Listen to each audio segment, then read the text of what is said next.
This is why you never should judge someone. Some people, snorted a man standing behind me in the long line at the grocery store. You would think the manager would pay attention and open another line, said a woman. I looked to the front of the line to see what the holdup was and saw a well-dressed young woman trying to get the machine to accept her credit card. No matter how many times she swiped it, the machine kept rejecting it. It's one of them welfare card things. Darn people need to get a job like everyone else, said the man standing behind me. The young woman turned around to see who had made the comment. It was me, he said, pointing to himself. The young lady's face began to change expression.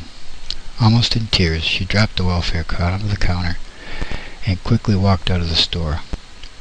Everyone in the checkout line watched. She began running to her car. Never looking back, she got in and drove away. After developing cancer in 1977 and having had to use food stamps, I had learned never to judge anyone without knowing the circumstances of their life. This turned out to be the case today. Several minutes later, a young man walked into the store. He went up to the cashier and asked if she had seen the woman. After describing her, the cashier told him she had run out of the store, got in her car, and drove away. Why would she do that? Asked the man. Everyone in the line looked around at the fellow who had made the statement. I made a stupid comment about the welfare card she was using, something I shouldn't have said. I'm sorry, said the man. Well, that's bad, real bad, in fact. Her brother was killed in Afghanistan 2 years ago. He had 3 young children, and she had taken on that responsibility. She's 20 years old, single, and now has 3 children to support. He said in a very firm voice. I'm truly sorry, I didn't know, he replied, shaking both his hands about. The young man asked, Are these paid for? Pointing to the shopping cart full of groceries.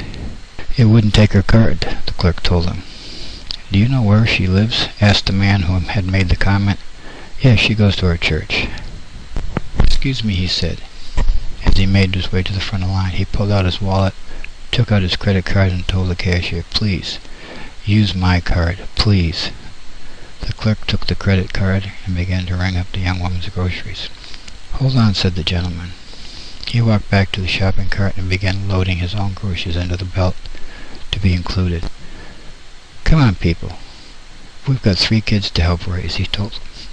Everyone began to place their groceries onto the fast-moving belt.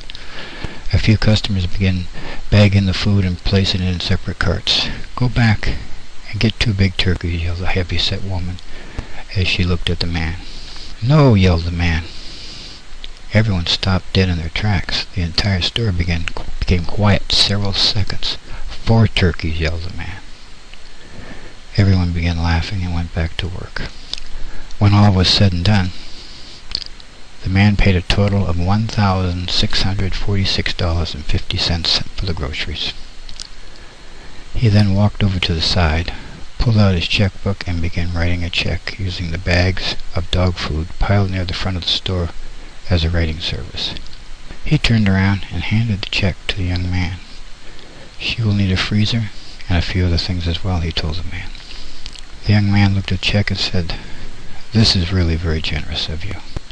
No, said the man, her brother was a generous one. Everyone in the store had been observing the odd commotion and began to clap. As I drove home that day feeling very American. We live in a land of free because of the brave. Remember our troops, yesterday and today. A great example of why we should be kind and patient. Kindness is the language the blind can see, the deaf can hear. Remember, never judge anyone. Please send this link to others. It may open a lot of eyes, hopefully hearts, and shut a lot of mouths. Thank you. Bye-bye.